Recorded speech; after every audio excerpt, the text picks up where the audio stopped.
Olá, bem-vindo à Bíblia Católica.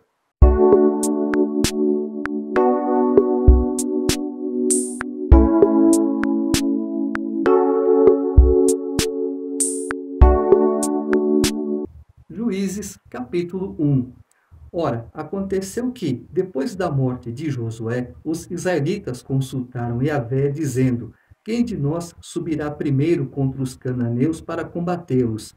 Respondeu Yahvé: Judá subirá primeiro, entregarei a terra nas suas mãos. Então Judá disse a Simeão, seu irmão: Sobe comigo ao lote que me tocou por sorte. Lutaremos contra os cananeus, e eu também subirei contigo ao seu território. E Simeão foi com ele. Judá subiu, pois, e Yahvé entregou-lhe nas mãos os cananeus e os ferezeus, e feriram em Bezeque a 10.000 homens. Tendo encontrado Adonisedeque em Bezeque, lutaram contra ele, e feriram os cananeus e os ferezeus. Adonisedeque fugiu, mas eles o perseguiram e o prenderam, e lhe cortaram os polegares das mãos e dos pés.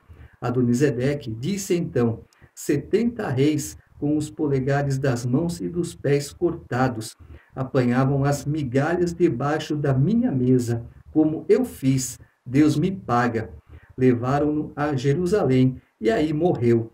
Os filhos de Judá atacaram Jerusalém e a tomaram, passaram-na ao fio da espada e incendiaram a cidade.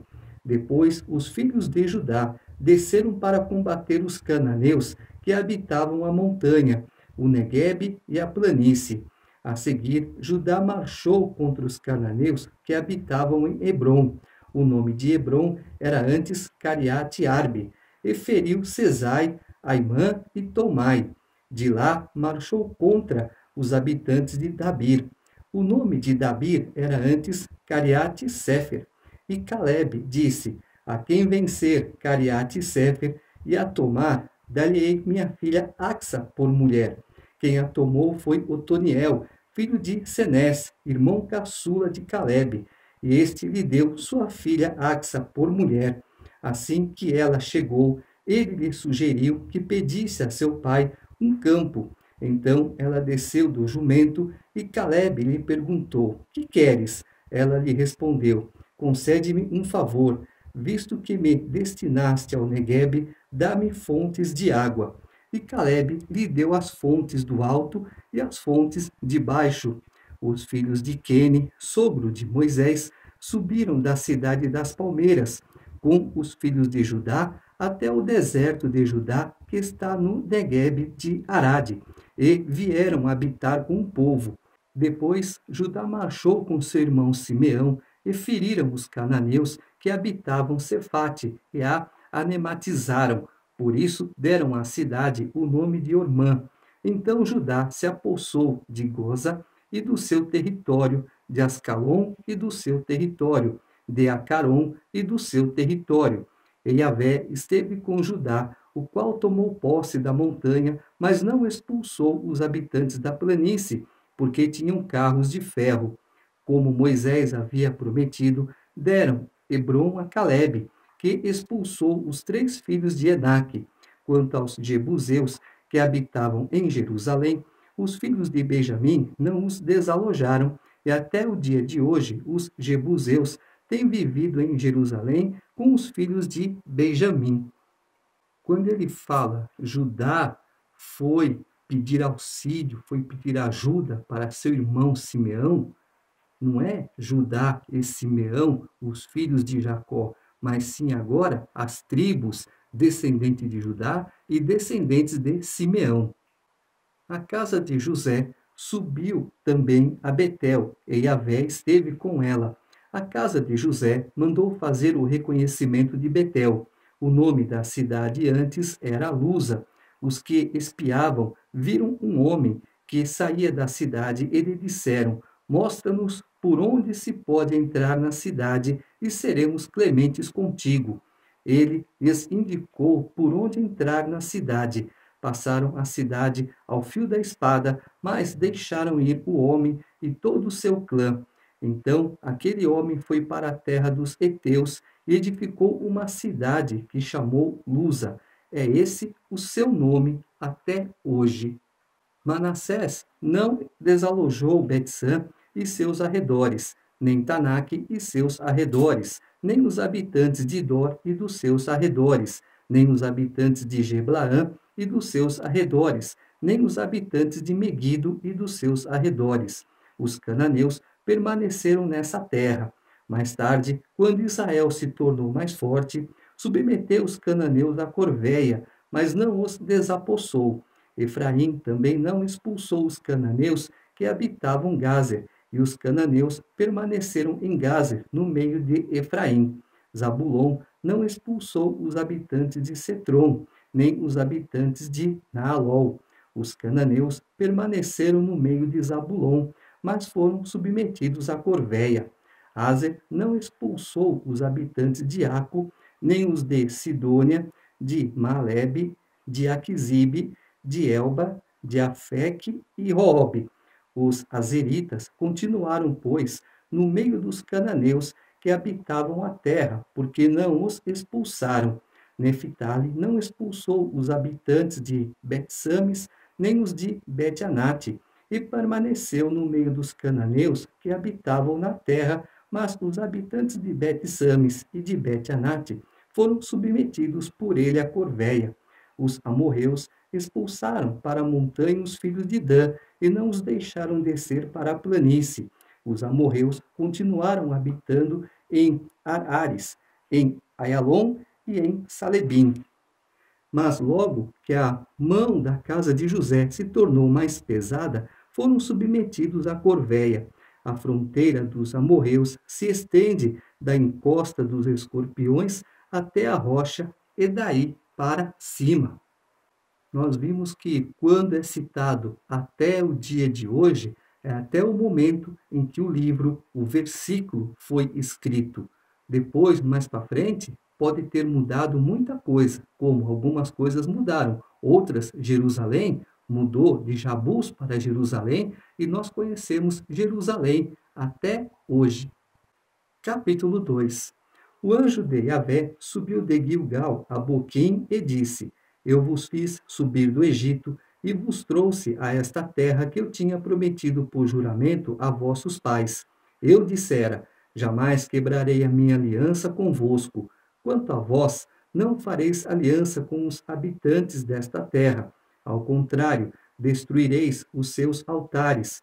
No entanto, não escutastes a minha voz. Por que fizestes isso? Por isso eu digo: não expulsarei estes povos de diante de vós. Serão para vós adversários, e os seus deuses serão uma cilada para vós. Assim que o anjo de Yahvé pronunciou essas palavras a todos os israelitas, o povo começou a clamar e a chorar. Chamaram a esse lugar de Boquim, e ali ofereceram sacrifícios a Yahvé. Então Josué despediu o povo, e os israelitas partiram cada qual para a sua herança, a fim de tomar posse da terra. O povo serviu a Yahvé durante toda a vida de Josué e toda a vida dos anciãos que sobreviveram a Josué e que conheceram toda a grande obra que Yahvé fizera em favor de Israel. Josué, filho de Num, servo de Yahvé, morreu com a idade de 110 anos. Foi sepultado no terreno da sua herança, em Taminat-Ares, na montanha de Efraim, ao norte do monte Gaás. E quando toda aquela geração, por seu turno, se reuniu a seus pais, sucedeu-lhe uma outra geração que não conhecia a Yahvé nem a obra que ele tinha feito por Israel. Vimos no primeiro vídeo de Êxodo que também surgiu um faraó que não conheceu José e não soube dos feitos dele. Então, com medo, ele escravizou o povo. Era um povo piolento, era um povo desprezado, era um povo sem valor. Da mesma forma, se nós temos a história, se ela não é escrita, se ela não é passada de pai para filho, acaba ficando no esquecimento. E depois, para sair do caminho certo para o caminho errado, não falta muito. Então, os israelitas fizeram o que era mal aos olhos de Yahvé e serviram aos Baais. deixaram a Yahvé, o Deus de seus pais, que os tinha feito sair da terra do Egito, e seguiram a outros deuses dentre os dos povos ao seu redor. Prostraram-se ante eles e irritaram a Yahvé, e deixaram a Yahvé para servir a Baal e às Astartes. Então a ira de Yahvé se acendeu contra Israel, e os abandonou aos saqueadores que os expoliaram, e os entregou aos inimigos que os cercavam, e não puderam mais oferecer-lhes resistência.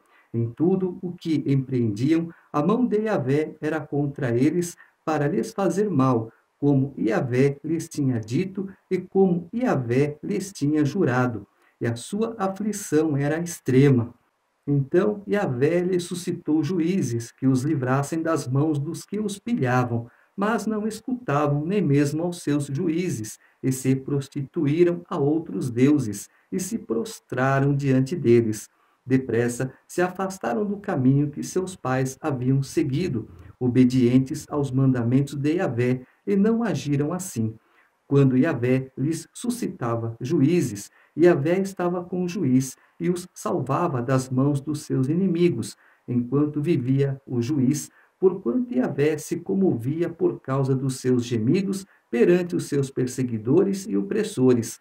Mas, logo que morria o juiz, reincidiam e se tornavam piores do que os seus pais, seguiam a outros deuses, serviam-nos e se prostravam diante deles, e em nada renunciavam às obras e à conduta endurecida de seus pais.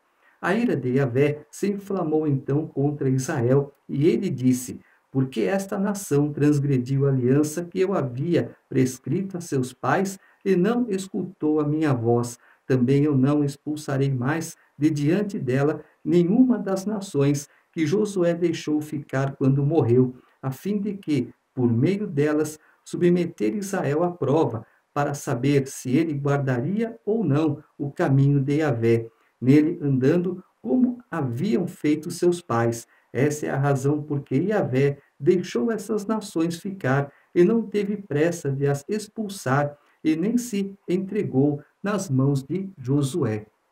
Agora você entende porque Jesus disse: no mundo tereis aflições, tende bom ânimo, eu venci o mundo. Durante toda a nossa vida, Deus deixa problemas, obstáculos, para Ele ver onde vamos, se vamos sobrepor os obstáculos ou se vamos nos desviar deles.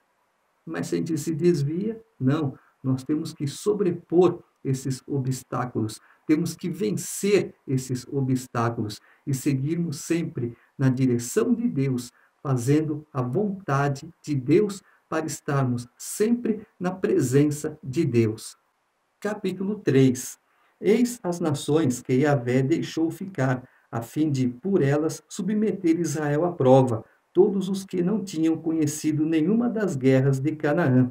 Isto foi unicamente para ensinamento dos descendentes dos israelitas, para lhes ensinar a arte da guerra, ao menos aqueles que não a tinham conhecido antes. Os 5 príncipes dos filisteus e todos os cananeus, os sidônios e os heveus que habitavam as montanhas do Líbano, desde a montanha de Baal-Emon até a entrada de Emate. Eles serviram para pôr Israel à prova, para saber se escutariam os mandamentos que Yahvé tinha prescrito a seus pais por intermédio de Moisés. E os israelitas habitaram no meio dos cananeus, dos heteus, dos amorreus, dos ferezeus, dos heveus e dos jebuseus. Desposaram as filhas deles, deram os seus filhos às filhas deles e serviram aos seus deuses. Os israelitas fizeram o que é mal aos olhos de Yahvé, esqueceram Yahvé, seu Deus, para servir aos Baais e às Aserás. Então a ira de Yahvé se acendeu contra Israel e os entregou nas mãos de Cusã-Razataim, rei de Arã-Naaraim. E os israelitas serviram a Cusã-Razataim durante 8 anos. Os israelitas clamaram a Yahvé, e Yahvé lhe suscitou um salvador que os libertou, Otoniel, filho de Senés, irmão caçula de Calebe. O espírito de Yahvé esteve sobre ele, e ele julgou Israel e saiu à guerra. Yahvé entregou nas suas mãos Cusã-Rasataim, rei de Arã, e ele triunfou sobre Cusã-Rasataim. A terra descansou por 40 anos. Depois, Otoniel, filho de Senés, morreu. Os israelitas recomeçaram a fazer o que era mal aos olhos de Yahvé. E Yahvé fortaleceu Eglon, rei de Moabe, contra Israel, porque faziam o que era mal aos olhos de Yahvé. Eglon uniu a si os filhos de Amon e Amaleque, marchou contra Israel, venceu-o e tomou posse da cidade das palmeiras. Os israelitas serviram Eglon, rei de Moabe, 18 anos. Então os israelitas clamaram a Yahvé, e Yahvé lhe suscitou um salvador, Aode, filho de Gera, bejaminita, homem canhoto. Por seu intermédio, os israelitas enviaram o tributo a Eglon, rei de Moabe.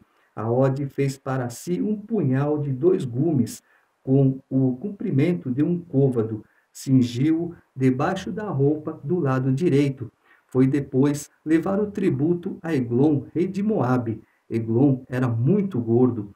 Uma vez entregue o tributo, Aode despediu as pessoas que o trouxessem. Mas ele, ao chegar aos ídolos que estão perto de Gilgal, voltou e disse: Tenho uma mensagem secreta para ti, ó rei. O rei disse: Silêncio, e todos os que se achavam perto dele saíram. Aode aproximou-se. O rei estava sentado na sala de cima, que era mais arejada, reservada só para ele. Aode lhe disse: É uma palavra de Deus que trago para ti, ó rei. O rei se levantou imediatamente de sua cadeira. Então Aode estendeu a mão esquerda, apanhou o punhal acima da coxa direita e o cravou no ventre do rei. Até mesmo o punho entrou com a lâmina e a gordura se fechou sobre ela, porque Aode não tinha retirado o punhal do seu ventre. Então os excrementos saíram. Aode saiu pelo vestíbulo, tendo fechado atrás de si as portas da sala de cima e trancado o ferrolho. Quando ele saiu, os servidores voltaram e observaram que as portas da sala em cima estavam trancadas com o ferrolho. Disseram: sem dúvida, ele cobre os pés, no retiro da sala arejada. Esperaram até ficarem quietos, porquanto nem sempre ele abria as portas da sala de cima. Por fim, tomaram a chave e abriram. O seu senhor jazia por terra morto. Enquanto eles ficaram esperando, Aode escapara, alcançou os ídolos e chegou com segurança à ceira. Assim que chegou, tocou a trombeta na montanha de Efraim, e os israelitas desceram com ele da montanha, ele à frente. E ele disse-lhes: Segue-me, porque Yahvé entregou o vosso inimigo, Moabe, nas vossas mãos. Eles o seguiram, pois o cortaram para Moabe, a passagem dos vales do Jordão, e não deixaram passar ninguém. Nessa ocasião, feriram cerca de 10.000 homens de Moabe, todos robustos e valentes, e nenhum escapou. Nesse dia, foi assim subjugado Moabe pela mão de Israel, e a terra viveu em paz 80 anos. Depois dele veio Sangar, filho de Anate, que feriu 600 filisteus com uma aguilhada de bois. Ele também salvou Israel. O povo sofre porque não obedece às leis de Deus. O povo sofre porque não se aproxima de Deus. O povo sofre porque não pede a ajuda de Deus. O povo sofre porque pensa que Deus me abandonou. Deus não abandona ninguém. Ele só está esperando o nosso clamor. Ele só está esperando uma atitude nossa para que ele possa agir em nosso favor.